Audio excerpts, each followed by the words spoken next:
You guys could have been anywhere in the world, but you're here with me, and I appreciate you guys for trusting the process. Make sure you like, comment, and also subscribe to the channel. Now let's get to the content. So today, we got something a little different for you guys. So we have this truck driver, and he had a horrific nightmare on the road. Now this guy, he actually was a trainer. So he was training someone else when this tragedy happened. I mean, this right here is nasty. And you guys, I need you to drop it in the comments and let me know, what would you do if you was in this situation? And also, I need you guys to let me know if you want part 2 of what actually happened to this truck driver, the whole story. But I gotta let you guys see this, because I was at shock once I seen what happened to this guy. And if I was in this situation, I probably would have just hightailed it home. But this guy, he wanted to do the right thing after going through this tragic situation. But the right thing he did, it didn't prevail, because this company that he was with, I guess they gave him their rear end to kiss. You guys, check this out. Guys, on October 9th, 2024, and on the outskirts of Santa Fe, New Mexico, there was a man in the middle of the road. I'm a truck driver with Western Express. There was a man in the middle of the road, and what looked to me like he wanted to unalive himself. I was driving southbound, and by the time I seen him, it was too late. I was carrying a truck and trailer with us, 76,500 pounds. There was no way I could have stopped in time. I'm trying to make this as short as I can to fit this all in one video, but there's so much things that have been happening that I think that the best thing that I could do is keep this on video and let y'all know, so that, you know, maybe somebody can give me some advice or something. I don't know what to do.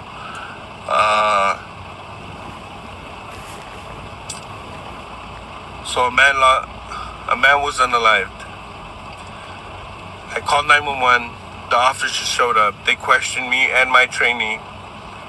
They checked the scene. After a long while, I was cleared.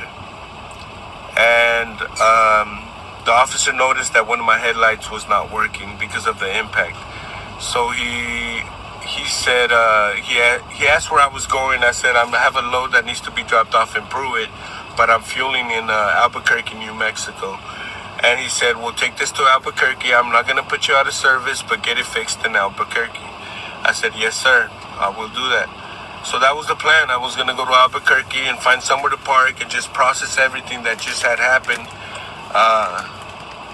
So I was about maybe like 5 minutes, 10 minutes away from the fuel when I got a call from the adjuster for the company, a third party. And they told me to just pull over where I'm at, pull over on the next exit. They didn't want me to drive the truck, so she told me, you can't park here, so you're gonna take it off this exit, you're gonna park at a Target or something. So I parked it at a Target, and they got me a hotel.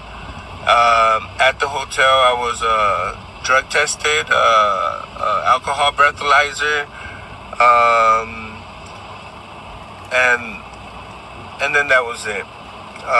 They impounded the truck. They wanted to download some data and take some pictures. They took some pictures. From what I saw that night, it was dark, but from what I saw that night, there was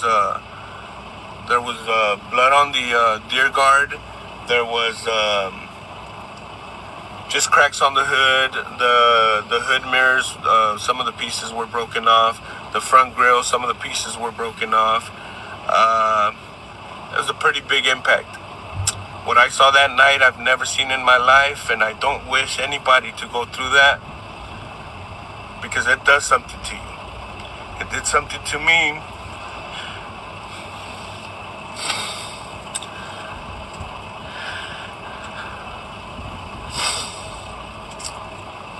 But the only thing that keeps me going is that I just want to go home and see my kids. I want to see my family.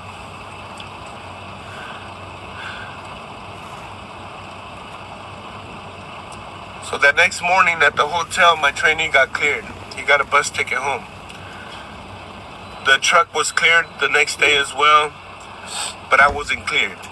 They said that I needed to be cleared by the police. So I got a call later on in the day, and they said, hey, can you drive the truck? I'm thinking that if I drive the truck home, I would get there quicker than being on a bus ride. I didn't want to ride the bus because I have over $1,000 worth of stuff here. I mean, for anybody that's worked with Western, that's a lot, bro, because you don't get large paychecks here. And I didn't want to leave this stuff behind. I wanted to rent a car. It would have been quicker. But I said, okay, if I get the truck, they'll send me home, right?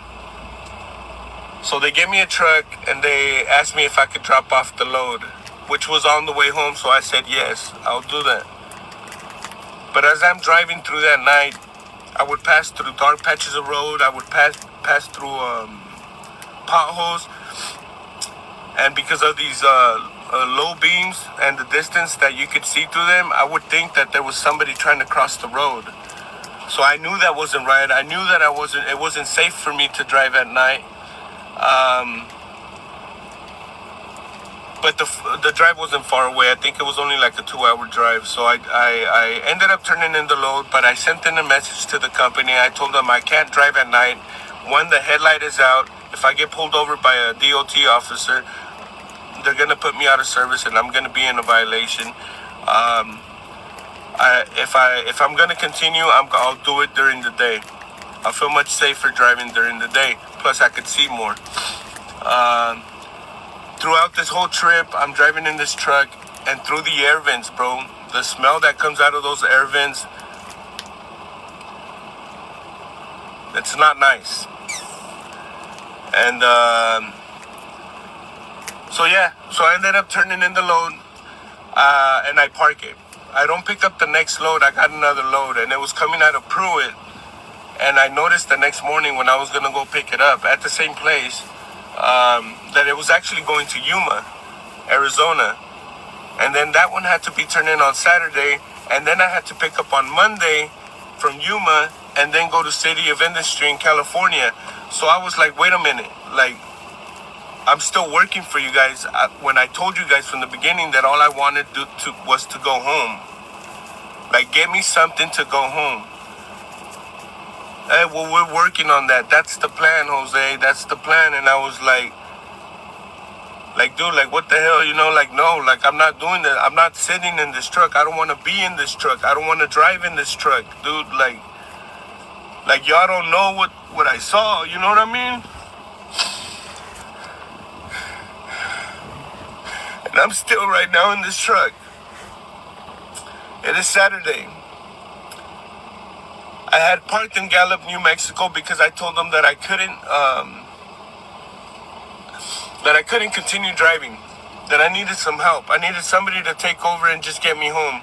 Swap a load, do something, just get me home. They ended up calling another trainer that had a trainee that was graduating that day to pick up the load, to swap loads, and he was going to drive this truck to get me to California, to get me to the terminal so I could catch a ride with somebody else to drop me off at my house.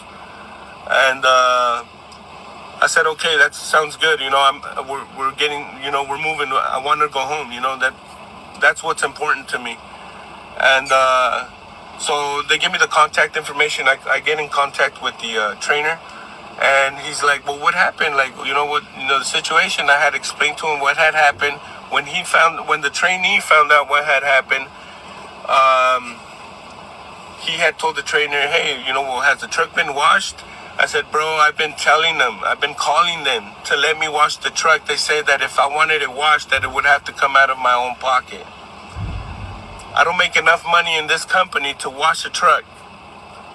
I could barely feed my kids and pay my rent and pay my bills, and they still want me to do this.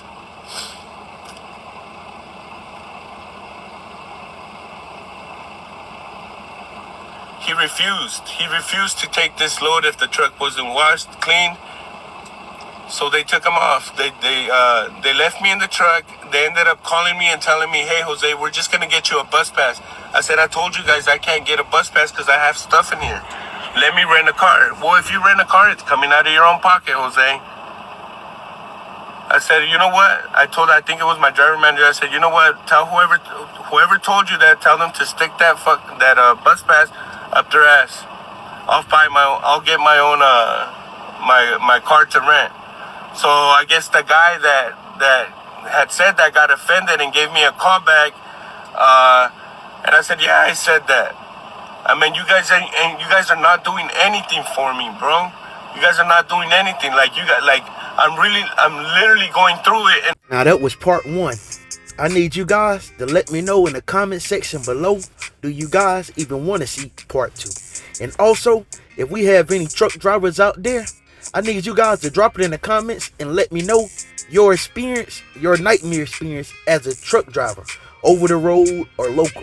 I mean, just let me know in the comment section. And even if you're not a truck driver, I want to hear you guys' opinion and what you would have did if you was this guy in this situation. Hey, make sure you comment, subscribe, like this video, because this message needs to go worldwide. But until next time, you guys stay checking and jiving.